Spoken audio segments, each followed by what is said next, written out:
السلام علیکم ورحمۃ اللہ وبرکاتہ۔ الحمد للہ وکفا وسلام علی عباده الذین اصطفى، اما بعد۔ اعوذ باللہ من الشیطان الرجیم، بسم اللہ الرحمن الرحیم۔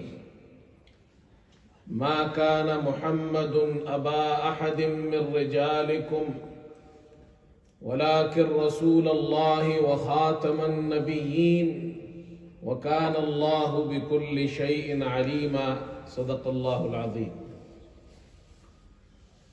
بزرگان محترم اور برادران عزیز، سورہ احزاب کی اس آیت کریمہ میں اللہ تعالیٰ ارشاد فرماتے ہیں کہ محمد صلی اللہ علیہ وسلم تمہارے مردوں میں سے کسی کے باپ نہیں،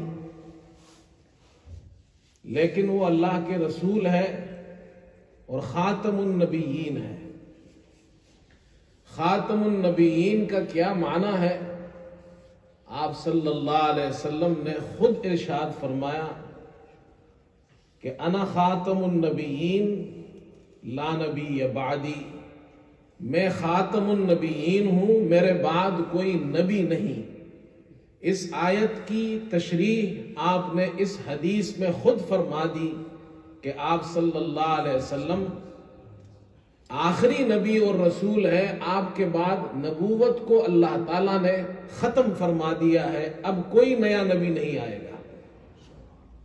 یہ مسلمانوں کا عقیدہ ہے، اور جو شخص یہ عقیدہ نہیں رکھتا وہ اسلام میں داخل نہیں ہو سکتا ہے۔ یہ ضروریات دین میں سے ہے، اس عقیدے پر ایمان رکھنا ضروری ہے۔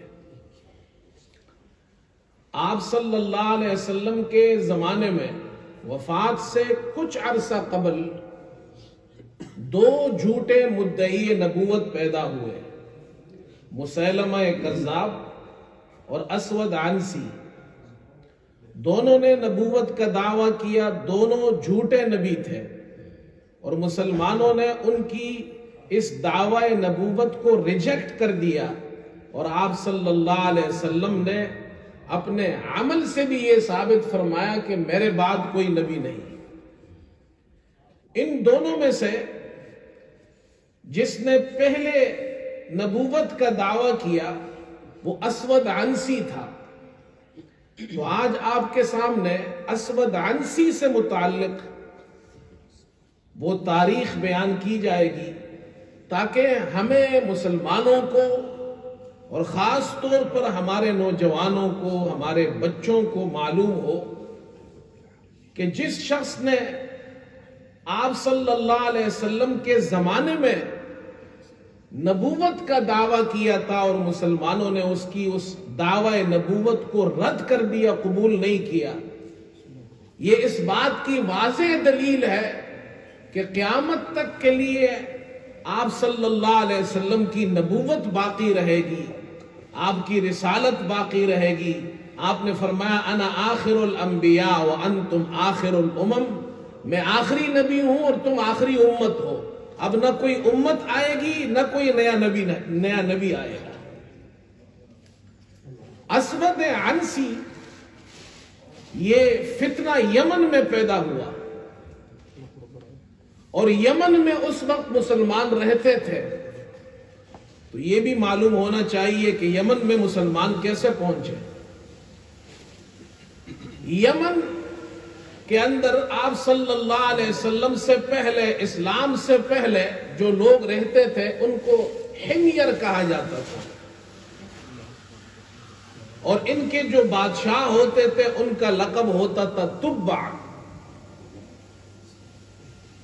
یہاں ان لوگوں کی حکومت تھی، حبشہ کے بادشاہ نے ان پر چڑھائی کر دی اور اپنے دو جرنیل بھیجے، ایک کا نام ابرہہ تھا، دوسرے کا نام اریاق تھا۔ ان دونوں نے حبشہ پر حملہ کیا، حبشہ سے آئے اور یمن پر حملہ کیا، اور یمن کے لوگوں کو ان کو قتل کر کے وہاں اپنی حکومت قائم کی۔ پھر بعد میں ابرہہ نے اریات کو بھی ختم کیا اور ابرہہ کی حکومت قائم ہو گئی۔ یہ ابرہہ وہ شخص ہے جب اس نے یمن میں اپنی حکومت قائم کی، یہ حبشہ سے آیا تھا، تو اس نے دیکھا کہ عرب کے لوگ بیت اللہ کا بہت احترام کرتے ہیں، تو اس نے یمن کے اندر ایک گھر بنایا، عانس اس کا نام رکھا۔ لوگوں سے کہا بیت اللہ طواف کرنے مت جاؤ، یہاں پر طواف کرنے آؤ۔ عرب کے لوگ، مکے کے لوگ مشرک تھے لیکن بیت اللہ کا بڑا احترام کرتے تھے۔ ایک عربی وہاں سے گزر رہا تھا، اسے معلوم ہوا کہ اس نے بیت اللہ کے مقابلے میں یہ گھر بنایا ہے، تو وہ وہاں گیا اور اس نے وہاں پیشاب کر دیا۔ ابرہہ کو بڑا غصہ آیا اور وہ لشکر، ہاتھیوں کا لشکر لے کر بیت اللہ پر حملے کے ارادے سے نکلا۔ آپ وہ واقعہ جانتے ہیں کہ اللہ تعالیٰ نے اس کو اس کے لشکر سمیت، ہاتھیوں سمیت تباہ و برباد کر دیا، اور اللہ تعالیٰ نے اس کا ذکر سورہ فیل میں کیا ہے۔ فرمایا الم تر کیف فعل ربک باصحاب الفیل الم یجعل کیدہم فی تضلیل وارسل علیہم طیرا ابابیل۔ اللہ نے پرندوں کے جھنڈ بھیج دیے، وہ اپنے چونچ میں چھوٹے چھوٹے پتھر دبائے ہوئے تھے، وہ پتھر، وہ سنگریزے، وہ پتریاں ان پر اوپر سے وہ مارتے تھے اور نیچے پورے کے پورے ہاتھی ہلاک ہو جاتے تھے، ان کے سپاہی ہلاک ہو جاتے تھے، یہاں تک کہ وہ ابرہہ خود بھی زخمی ہوا، اور ایسا زخمی ہوا، وہ چھوٹے چھوٹے پتھروں کا اثر دیکھیے، اللہ نے ان میں بم کی تاثیر رکھ دی، ایسا زخمی ہوا کہ اس کے جسم کا گوشت گرنے لگا۔ جب وہ واپس یمن پہنچا تو اس کا جسم گر کر ختم ہو چکا تھا، اسی میں ہلاک ہو گیا۔ اس کے بعد اس کا بیٹا بلسیوم وہ بادشاہ بنا، اور اس بلسیوم کے بعد اس کا بھائی مسروق بادشاہ بنا۔ 70 سال تک ان لوگوں کی حکومت رہی یمن میں۔ 70 سال کے بعد ہمیر جو یمن کے لوگ تھے، وہاں کا ایک سردار یوسف بن یزن، یہ کھڑا ہوا کہ ہم اپنا ملک آزاد کرنا چاہتے ہیں، اور اس نے روم کے بادشاہ سے مدد مانگی، اس نے مدد نہیں کی، اس لیے کہ وہ بھی عیسائی تھا، حبشہ والے بھی عیسائی تھے۔ پھر اس نے فارس کا جو بادشاہ تھا، یہ 2 بڑی طاقتیں تھیں، سپر طاقتیں اس زمانے کی، روم کی طاقت، سپر پاور حکومت، اور فارس کی حکومت۔ تو اس نے کسرا جو فارس کا بادشاہ تھا اس سے مدد مانگی، کسرا نے اس کی مدد کی، اور انہوں نے ان حبشیوں پر جنہوں نے وہاں 70 سال حکومت کی تھی ان پر حملہ کیا، ان کی حکومت ختم کی اور یمن کو آزاد کروایا۔ اب یہاں پر یوسف بن یزن کی حکومت قائم ہو گئی، لیکن وہ کسرا کے ماتحتی میں تھے۔ کسرا نے اپنے لوگ وہاں بھیجے اور وہ ان علاقوں میں حکومت کرتے تھے۔ ان میں سے ایک شخص تھا جس کا نام تھا بازام، یہ کسرا نے بھیجا تھا وہاں یمن۔ جب آپ صلی اللہ علیہ وسلم کو اللہ تعالیٰ نے نبی بنا کر مبعوث فرمایا، 13 سال آپ مکہ میں رہے، پھر آپ نے مدینہ ہجرت فرمائی، مسلمانوں کی حکومت بنی، اللہ تعالیٰ نے مسلمانوں کو طاقت اور قوت عطا فرمائی، آپ نے بادشاہوں کو خطوط لکھے، اسلام کی دعوت دی، ایک خط کسرا کو لکھا، اور اس خط میں آپ صلی اللہ علیہ وسلم نے کسرا کو دعوت دیتے ہوئے یہ لکھا تھا، من محمد الرسول اللہ الى کسرا عظیم الفرس والسلام علی من اتبع الہدی اسلم تسلم، اسلام لے آؤ تم محفوظ رہو گے۔ کسرا نے جب خط پڑھا تو وہ تو سپر پاور اپنے آپ کو سمجھتا تھا کہ میرے نام سے پہلے اس نے اپنا نام لکھا ہے، اس نے وہ خط پھاڑ دیا، اور بازام کو جو یمن میں اس کا آدمی تھا اسے کہا کہ 2 آدمی بھیجو اور ان کو یعنی محمد صلی اللہ علیہ وسلم کو گرفتار کر کے لے آؤ۔ بازام بڑا سمجھدار آدمی تھا، اس نے اپنے 2 آدمی بلایا اور ان سے کہا مدینے جاؤ اور دیکھو کہ واقعی وہ شخص اللہ کا نبی ہے. اگر ان کی باتوں سے تمہیں معلوم ہو جائے کہ وہ اللہ کے نبی ہے تو ان سے کچھ مت کہنا ورنہ تمہاری خیر نہیں، میرے پاس واپس آ جانا. اور اگر تمہیں معلوم ہو کہ وہ اللہ کے نبی نہیں ہے تو گرفتار کر کے انہیں کسرا کے حوالے کر دینا. اب یہ 2 آدمی مدینہ پہنچے، آپ صلی اللہ علیہ وسلم سے ملاقات ہوئی. حافظ ابن کثیر فرماتے 1 مہینہ وہ مدینے میں رہے، آپ صلی اللہ علیہ وسلم سے ملتے تھے، بڑے متاثر ہوئے، وہ سمجھ گئے یہ اللہ کے نبی ہے. آخر میں انہوں نے کہا کہ جی ہمیں تو بازام نے بھیجا تھا، کسرا نے کہا آپ کو گرفتار کرنا ہے. تو آپ صلی اللہ علیہ وسلم سبحان اللہ اللہ کے نبی تھے، مدینے میں آپ بیٹھے ہوئے ہیں اور کسرا کہاں پر ہے، اور آپ مدینے میں آپ نے ان 2 آدمیوں سے کہا کہ تم واپس چلے جاؤ اور جا کر بازام سے کہو کہ تمہارا جو بادشاہ کسرا ہے آج کی رات اللہ نے اسے قتل کر دیا ہے، ختم کر دیا ہے، اس کا قتل ہو چکا ہے، وہ ختم ہو چکا ہے. وہ بڑے متاثر ہوئے کہ یہاں بیٹھ کر یہ خبر دے رہے ہیں. وہ واپس پہنچے، بازام سے کہا. بازام نے کہا وہ رات یاد رکھو، کون سی رات تھی جس میں اللہ کے نبی نے فرمایا تھا کہ کسرا کو قتل کر دیا. اور کچھ دنوں بعد وہاں سے آدمی خبر لے کر آئے کہ فلاں رات کو کسرا کو قتل کر دیا ہے. انہوں نے وہ رات پوچھی تو معلوم ہوا وہی رات تھی جس کے بارے میں آپ صلی اللہ علیہ وسلم نے اطلاع دی تھی. یہ سن کر بازام کے دل میں اللہ نے اسلام کی حقانیت جگا دی، وہ مسلمان ہو گیا. یمن میں بیٹھا ہوا ہے، اللہ کے رسول کو دیکھا نہیں ہے، مسلمان ہو گیا. اللہ جسے اسلام کی دولت دینا چاہے تو مدینے سے دور یمن میں بیٹھے ہوئے شخص کو بھی دے سکتا ہے. مسلمان ہو گیا. آپ صلی اللہ علیہ وسلم نے اس کی حکومت کو برقرار رکھا، اپنے آدمی صحابہ بھیجے وہاں پر.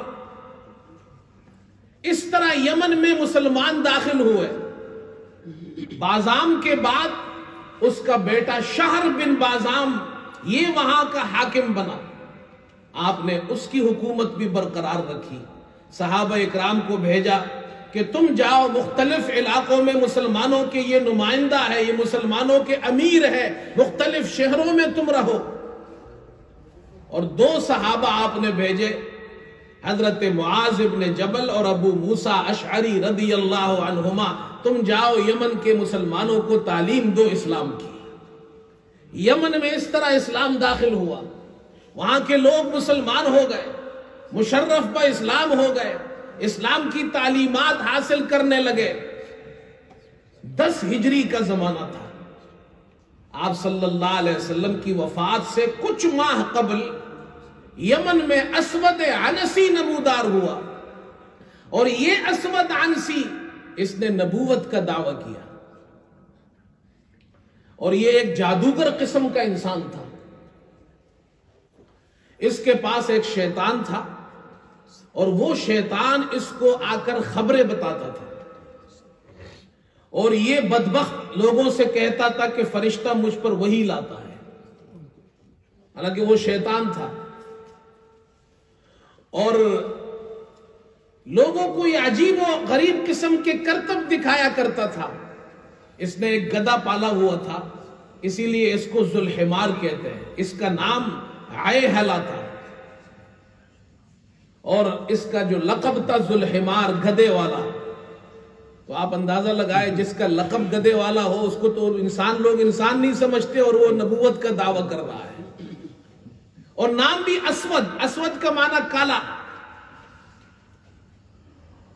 اور اس نے گدھا پالا ہوا تھا، اس کو سدایا ہوا تھا. گدھے سے کہتا تھا بیٹھ جا تو وہ بیٹھ جاتا تھا، کھڑے ہو جا تو کھڑا ہو جاتا تھا، سجدہ کر تو گدھا اسے سجدہ کرتا تھا. لوگوں سے کہتا تھا دیکھو بے زبان جانور جب میری بات مانتا ہے تم کیوں نہیں مانتے. لوگ اس کی باتوں میں آ گئے. اس نے 700 آدمی لے کر صنعا پہ حملہ کیا، شہر بن بازام سے جنگ کی اور شہر بن بازام کو قتل کیا. مسلمانوں کا قتل عام شروع کیا. اور صحابہ اکرام سے کہا یہاں سے نکل جاؤ۔ مسلمان اس وقت انہوں نے اپنے اسلام کو خفیہ رکھنا مناسب سمجھا۔ یہ ایک فتنہ پیدا ہوا، نبوت کا جھوٹا مدعی، اور اس نے مسلمانوں کو بہت تنگ کیا، اتنا تنگ کیا کہ ایک بزرگ تھے وہاں ابو مسلم خولانی، یہ مسلمان تھے، وہی انہی لوگوں میں سے تھے، اللہ والے تھے۔ تو اسود نے اس کو بلایا اور اس سے کہا کہ تم یہ گواہی دیتے ہو کہ محمد صلی اللہ علیہ وسلم اللہ کے رسول ہے؟ اس نے کہا ہاں میں یہ گواہی دیتا ہوں۔ کہا تم یہ گواہی دیتے ہو کہ میں بھی اللہ کا رسول ہوں؟ اس نے کہا میں تمہاری بات نہیں سنتا۔ 2-3 مرتبہ یہی بات ہوئی اور اس نے انکار کر دیا، اس کی نبوت کو نہیں مانا۔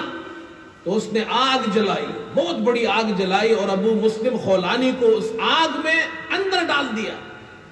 اللہ کی قدرت دیکھے اللہ تعالیٰ نے ابو مسلم خولانی کو اس آگ سے بچایا، وہ زندہ باہر نکلے۔ تو اسود اور اس کے ساتھی ڈر گئے۔ لوگوں نے کہا کہ اگر تم اسے جلاوطن نہیں کرو گے تمہارے لیے مسئلہ بن جائے گا، لوگ اس کے اتباع کریں گے۔ انہوں نے اسے جلاوطن کر دیا۔ وہ مدینے پہنچ گئے، مسجد نبوی میں نماز پڑھ رہے تھے، ایک ستون کے پیچھے حضرت عمر رضی اللہ تعالیٰ عنہ، حضرت عمر رضی اللہ عنہ، سبحان اللہ، اللہ تعالیٰ نے ان کو بہت بصیرت عطا کی تھی۔ یمن سے ایک آدمی آیا ہے، مسجد نبوی میں نماز پڑھ رہا ہے، حضرت عمر نے دور سے دیکھا یہ باہر کا آدمی لگتا ہے، ان کے پاس پہنچے، سلام کیا، تم کہاں سے آئے ہو؟ یمن سے آیا ہوں۔ تازہ واقعہ ہوا تھا آگ والا، اور وہ عربوں کے یہاں بڑا مشہور ہو گیا تھا۔ تو حضرت عمر نے پوچھا کہ ایک مسلمان مرد مومن جس کو اسود نے آگ میں ڈالا تھا اللہ نے بچایا، تمہیں اس کے بارے میں علم ہے؟ تو ابو مسلم خولانی کا جو نام تھا عبداللہ بن صوب تھا، لوگ اس نام سے نہیں جانتے تھے، اس نے اپنا نہیں بتایا کہ وہ میں تھا، کہاں وہ عبداللہ بن صوب تھے۔ اللہ نے ان کو بچا لیا۔ حضرت عمر تو بڑے زیرک تھے، اللہ اکبر۔ حضرت عمر نے دیکھا اور کہا میں تمہیں اللہ کی قسم دے کر پوچھتا ہوں کیا وہ آدمی تم نہیں؟ اللہ اکبر، کتنا زیرک آدمی۔ کہا میں تمہیں اللہ کی قسم دے کر پوچھتا ہوں تم وہ آدمی نہیں جسے اللہ نے آگ سے بچایا؟ ابو مسلم نے کہا ہاں میں وہی آدمی ہوں۔ انہوں نے یہاں ماتھے پر بوسہ دیا حضرت عمر نے، اور ان کو اٹھا کر لے گئے۔ حضرت ابو بکر صدیق رضی اللہ تعالیٰ عنہ کی خلافت تھی اس وقت۔ کہا یہ وہ شخص ہے جس کو اللہ نے آگ سے بچایا ہے۔ پھر فرمایا اللہ کا شکر ہے کہ میں نے مرنے سے پہلے ایسے شخص کی زیارت کی ہے جس کے ساتھ اللہ تعالیٰ نے وہ معاملہ فرمایا جو حضرت ابراہیم کے ساتھ فرمایا تھا۔ ایسے لوگ، ایسے مسلمان یمن میں رہتے تھے۔ مسلمانوں نے کوئی جنگ نہیں کی، بغیر جنگ کے یمن میں اسلام وہاں پھیل گیا۔ اسود عنسی کا یہ ظلم بڑھتا گیا وہاں۔ مسلمانوں نے آپ صلی اللہ علیہ وسلم کو خطوط لکھے، خط لکھا۔ آپ نے مسلمانوں کو خط لکھا اور کہا کہ تم وہاں کے لوگ مل کر کسی بھی طریقے سے اس فتنے کی سرگوبی کے لیے تم آپس میں مل کر کوئی پروگرام بناؤ کہ یہ فتنہ ختم ہو جائے۔ تو ان میں 3 بڑے آدمی تھے، ایک کا نام تھا فیروز دیلمی، دوسرے کا نام تھا قیس، تیسرے کا نام تھا دازوے۔ اور یہ تینوں آدمی تھے۔ شہر بن بازام جو بازام کا بیٹا تھا جس کو اسود نے قتل کیا تھا صنعاء میں، اور قتل کرنے کے بعد اس کی بیوی جس کا نام زاز تھا زبردستی اس سے شادی کر لی، اور وہ جو خاتون تھی وہ مسلمان تھی اور نیک خاتون تھی۔ ان تینوں نے پروگرام بنایا کہ ہمیں کوئی ایسا منصوبہ بنانا چاہیے کہ اس فتنے سے ہمیں نجات مل جائے۔ تو قیس جو اس عورت زاز کا چچا زاد تھا وہ اس سے ملنے گیا۔ اور یہ اسود ایک قلعے میں رہتا تھا، ہزاروں سپاہی اس کی حفاظت کے لیے مامور تھے۔ یہ گیا اس لیے کہ اس کا چچزاد تھا۔ اسود بھی جانتا تھا قیس کو، اور اس نے ایک دن قیس سے کہا بھی کہ میرے موکل نے مجھے بتایا ہے اور اس نے مجھے کہا ہے، وہ تو دعویٰ کرتا تھا میں نبی ہوں، کہتے مجھ پر وحی آئی ہے کہ تم نے قیس کو بڑی عزت دی، اس کا بڑا اکرام کیا، اور قیس تمہارے دشمنوں سے جا ملا۔ اب وہ شیطان اس کو جا کر یہ خبریں بتاتا تھا۔ قیس نے اس سے کہا کہ جی ایسی کوئی بات نہیں ہے، میرے دل میں تمہاری بڑی عظمت ہے، باتوں ہی باتوں میں اسے یقین دلایا کہ میں تمہارے ساتھ ہوں۔ وہ اس کی بیوی ذات سے ملنے گیا اور ذات سے کہا کہ تمہارے شوہر نے، تمہارے یہ والے شوہر اسود نے پرانے شوہر شہر کو بھی قتل کیا، تمہاری حکومت لے لی، تمہارے لوگوں کو قتل کیا، اب اس سے کوئی نجات حاصل کرنی ہے۔ تو ذات بڑی نیک خاتون تھی اور بہادر خاتون تھی۔ اس نے کہا کیسے نجات حاصل کرنا ہے؟ تو قیس نے کہا ہم اسے یہاں سے باہر نکال دیں گے، یمن سے۔ اس نے کہا باہر نہیں نکالنا، اس کا سر قلم کرنا ہے، اور دنیا میں مجھے اس سے زیادہ کوئی بھی شخص مبغوض نہیں ہے۔ یہ واپس آئے باہر، فیروز دیلمی، دازوے اور قیس یہ آپس میں ملے اور قلعے کے باہر کھڑے ہیں۔ اتنے میں یہ اسود باہر نکلا، وہ کرتب تو دکھاتا تھا لوگوں کو، اس قسم کی چیزیں، جادوگر تھا۔ اس نے 100 اونٹ اور گائیں تقریباً 100 کے قریب ایک لائن میں کھڑے کیے اور آگے ایک خط کھینچ دیا، اور یہ جو جانور 100 کے قریب اونٹ اور گائیں تھے ان کو باندھا ہوا نہیں تھا، بغیر باندھے ہوئے کھڑے ہیں، اور یہ آیا اور سب کو ذبح کر دیا اس نے۔ یہ منظر دیکھ کر لوگ حیران رہ گئے، اس قسم کی جادوگری دکھاتا تھا۔ فیروز دیلمی یہ وہ شخص ہے، یہ بڑا بہادر آدمی تھا فیروز دیلمی،